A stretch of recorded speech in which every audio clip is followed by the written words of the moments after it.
ओम नमः शिवाय। हर हर महादेव। श्रावण मास महात्म्य अध्याय 2।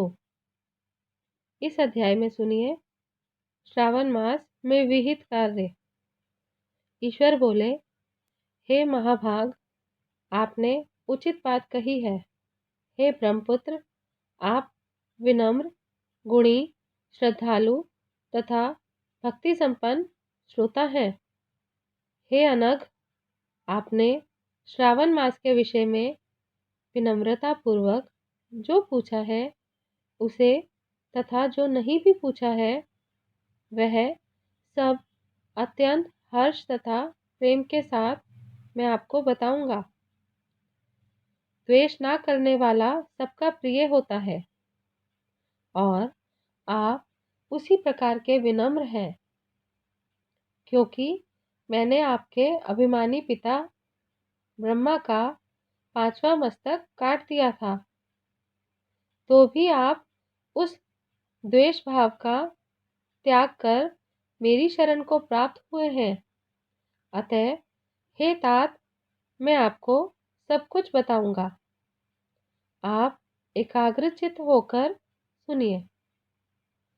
हे योगिन, मनुष्य को चाहिए कि श्रावण मास में नियम पूर्वक नक्त व्रत करे और पूरे महीने भर प्रतिदिन रुद्र अभिषेक करे। अपनी प्रत्येक प्रिय वस्तु का इस मास में त्याग कर देना चाहिए। पुष्पों, फलों, दांतों, तुलसी की मंजरी तथा तुलसी दलों और बिल पत्रों से शिव जी की लक्ष्य पूजा करनी चाहिए। 1 करोड़ शिवलिंग बनाना चाहिए और ब्राह्मणों को भोजन कराना चाहिए। महीने भर धारण, पारण, व्रत अथवा उपवास करना चाहिए। इस मास में मेरे लिए अत्यंत प्रीतिकर पंचामृत अभिषेक करना चाहिए। इस मास में जो जो शुभ कर्म किया जाता है वह अनंत फल देने वाला होता है। हे मुने, इस माह में भूमि पर सोए, ब्रह्मचारी रहे और सत्य वचन बोले। इस मास को बिना व्रत के कभी व्यतीत नहीं करना चाहिए। फलाहार अथवा हविष्यान ग्रहण करना चाहिए। पत्ते पर भोजन करना चाहिए। व्रत करने वाले को चाहिए कि इस माह में शाक का पूर्ण रूप से परित्याग कर दे। हे मुनि श्रेष्ठ, इस मास में भक्ति युक्त होकर मनुष्य को किसी न किसी व्रत को अवश्य करना चाहिए। सदाचार परायण, भूमि पर शयन करने वाला, प्रातः स्नान करने वाला और जितेंद्रिय होकर मनुष्य को एकाग्र किए गए मन से प्रतिदिन मेरी पूजा करनी चाहिए। इस मास में किया गया पुरस्चरण निश्चित रूप से मंत्रों की सिद्धि करने वाला होता है। इस मास में शिव के षडाक्षर मंत्र का जप अथवा गायत्री मंत्र का जप करना चाहिए और शिव जी की प्रदक्षिणा, नमस्कार तथा वेद पारायण करना चाहिए। पुरुष सूक्त का पाठ अधिक फल देने वाला होता है। इस मास में किया गया ग्रह यज्ञ, कोटि होम, लक्ष्य होम, अयुत होम शीघ्र ही फलीभूत होता है और अभीष्ट फल प्रदान करता है। जो मनुष्य इस मास में एक भी दिन व्रतहीन व्यतीत करता है वह महाप्रलय पर्यंत घोर नरक में वास करता है। यह मास मुझे जितना प्रिय है उतना कोई अन्य मास प्रिय नहीं है। यह मास सकाम व्यक्ति को अभीष्ट फल देने वाला तथा निष्काम व्यक्ति को मोक्ष प्रदान करने वाला है। हे सत्तम, इस मास के जो व्रत तथा धर्म है उन्हें मुझसे सुनिए।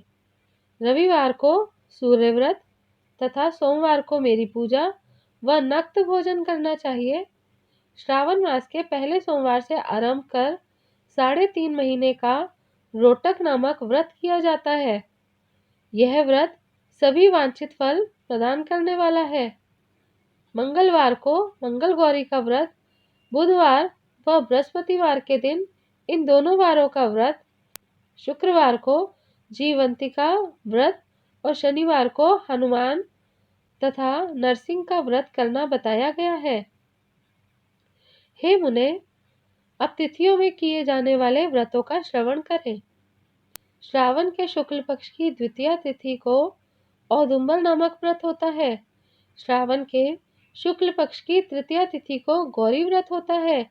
इसी प्रकार शुक्ल की चतुर्थी तिथि को दुर्वा गणपति नामक व्रत किया जाता है। हे मुने, उसी चतुर्थी का दूसरा नाम विनायकी चतुर्थी भी है। शुक्ल पक्ष में पंचमी तिथि नागों के पूजन के लिए प्रशस्त होती है। हे मुनिश्रेष्ठ, इस पंचमी को रोरव कल्पादि नाम से जानिए। षष्ठी तिथि को सुपोदन व्रत और सप्तमी तिथि को शीतला व्रत होता है। अष्टमी अथवा चतुर्दशी तिथि को देवी का पवित्रारोपण व्रत होता है। इस माह के शुक्ल तथा कृष्ण पक्ष की दोनों नवमी तिथियों को नक्त व्रत करना बताया गया है। शुक्ल पक्ष की दशमी तिथि को आशा नामक व्रत होता है। इस मास में दोनों पक्षों में दोनों एकादशी तिथियों को इस व्रत की कुछ और विशेषता मानी गई है। श्रावण मास के शुक्ल पक्ष की द्वादशी तिथि को श्री विष्णु का पवित्रारोपण व्रत बताया गया है। इस द्वादशी तिथि में भगवान श्रीधर की पूजा करके मनुष्य परम गति प्राप्त करता है। उत्सर्जन, उपाकर्म, सभादीप, सभा में उपाकर्म, इसके बाद रक्षाबंधन, पुनः श्रवणाकर्म, सर्प बलि और हयग्रीव का अवतार, ये 7 कर्म पूर्णमासी तिथि को करने हेतु बताए गए हैं। श्रावण मास के कृष्ण पक्ष में चतुर्थी तिथि को संकष्ट चतुर्थी व्रत कहा गया है और श्रावण मास के कृष्ण पक्ष की पंचमी तिथि के दिन मानव कल्पादि नामक व्रत को जानना चाहिए। हे द्विजोत्तम, कृष्ण पक्ष की अष्टमी तिथि को श्री कृष्ण का पूर्णावतार हुआ। इस दिन उनका अवतार हुआ, अतः महान उत्सव के साथ इस दिन व्रत करना चाहिए। हे मुनिश्रेष्ठ, इस अष्टमी को मनवादी तिथि जानना चाहिए।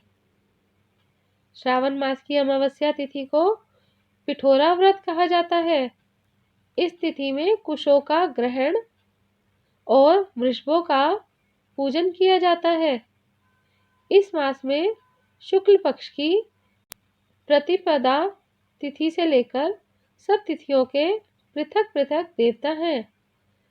प्रतिपदा तिथि के देवता अग्नि, द्वितीया तिथि के देवता ब्रह्मा, तृतीया तिथि की गौरी और चतुर्थी के देवता गणपति हैं। पंचमी के देवता नाग हैं और षष्ठी तिथि के देवता कार्तिकेय हैं। सप्तमी के देवता सूर्य और अष्टमी के देवता शिव हैं। नवमी की देवी दुर्गा, दशमी के देवता यम और एकादशी तिथि के देवता विश्वदेव कहे गए हैं। द्वादशी के विष्णु तथा त्रयोदशी के देवता कामदेव हैं। चतुर्दशी के देवता शिव, पूर्णिमा के देवता चंद्रमा और अमावस्या के देवता पितर हैं। ये सब तिथियों के देवता कहे गए हैं। जिस देवता की जो तिथि हो, उस देवता की उसी तिथि में पूजा करनी चाहिए। प्राय इसी मास में अगस्त्य का उदय होता है। हे मुने, मैं उस काल को बता रहा हूँ, आप एकाग्रचित होकर सुनिए। सूर्य के सिंह राशि में प्रवेश करने के दिन से जब 12 अंश 40 घड़ी व्यतीत हो जाती है, तब अगस्त्य का उदय होता है। उसके 7 दिन पूर्व से अगस्त्य को अर्घ्य प्रदान करना चाहिए। 12 मासों में सूर्य पृथक पृथक नामों से जाने जाते हैं। उनमें से श्रावण मास में सूर्य गभस्ती नामक वाला होकर तपता है। इस मास में मनुष्य को भक्ति संपन्न होकर सूर्य की पूजा करनी चाहिए। हे सत्तम, चारों मासों में जो वस्तुएं वर्जित हैं उन्हें सुनिए। श्रावण मास में शाक तथा भाद्रपद में दही का त्याग कर देना चाहिए। इसी प्रकार आश्विन में दूध तथा कार्तिक में दाल का परित्याग कर देना चाहिए। यदि इन मासों में इन वस्तुओं का त्याग नहीं कर सकते तो केवल श्रावण मास में ही उक्त वस्तुओं का त्याग करने से मानव उसी फल को प्राप्त कर लेता है। हे मानव, यह बात मैंने आपसे संक्षेप में कही है। हे मुनिश्रेष्ठ, इस मास के व्रतों और धर्मों के विस्तार को सैकड़ों वर्षों में भी कोई नहीं कह सकता। मेरी अथवा विष्णु की प्रसन्नता के लिए संपूर्ण रूप से व्रत करना चाहिए। परमार्थ की दृष्टि से हम दोनों में भेद नहीं है। जो लोग भेद करते हैं वे नरकगामी होते हैं। अतः हे सनत कुमार, आप श्रावण मास में धर्म का आचरण कीजिए।